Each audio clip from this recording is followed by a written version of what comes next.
श्री कृष्ण कहते हैं समय कभी नहीं रुकता। यदि आज बुरा चल रहा है तो कल अवश्य अच्छा आएगा। आप केवल निस्वार्थ भाव से कर्म कीजिए और वही आपके हाथ में है। एक दिन एक लड़की ने अपने पापा से कहा कि चलो पापा आज हम कहीं घूमने जाते हैं। पापा ने अपनी बेटी की बात मान ली और दोनों साथ में निकले। बेटी ने अपने पापा से कहा कि पापा इस बार कार मैं चलाऊंगी। पापा ने कहा अच्छा ठीक है बेटा तुम चला लेना, और बाप बेटी दोनों निकल पड़े। बीच रास्ते में एक भयंकर तूफान आया और लड़की ने अपने पापा से पूछा अब हम क्या करें। पिता ने अपनी बेटी को जवाब दिया बेटा तुम कार चलाती रहो। तूफान में कार चलाना बहुत ही मुश्किल हो रहा था और तूफान भयंकर होता जा रहा था। लड़की ने फिर से अपने पापा से पूछा अब मैं क्या करूं। उसके पिता ने उसे फिर से वही जवाब दिया बेटा कार चलाते रहो। थोड़ा आगे जाने पर लड़की ने देखा कि रास्ते में बहुत सारे वाहन तूफान की वजह से रुके हुए थे। दूसरे को वाहन रुके देखकर लड़की ने अपने पापा से फिर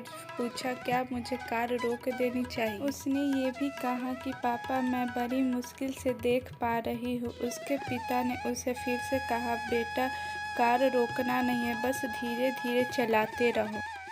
अब तो उस तूफान ने बहुत ही भयंकर रूप धारण कर लिया था, किंतु लड़की ने अपने पापा की सुनी और कार चलाना नहीं रोका। अचानक ही उसने देखा कि अब थोड़ा थोड़ा साफ दिखने लगा है। कुछ किलोमीटर आगे जाने के बाद लड़की ने देखा कि तूफान अब थम सा गया, सूर्य भी निकल आए हैं। उस लड़की के पिता ने अब उसे कहा कि अब तुम चाहो तो बाहर आ सकती हो। लड़की ने पूछा पापा अब क्यों। पिता ने उसे कहा कि जब तुम बाहर आओगी तो देखोगी जो राह में रुके हुए थे वो अब भी वहाँ तूफान में फंसे हुए हैं।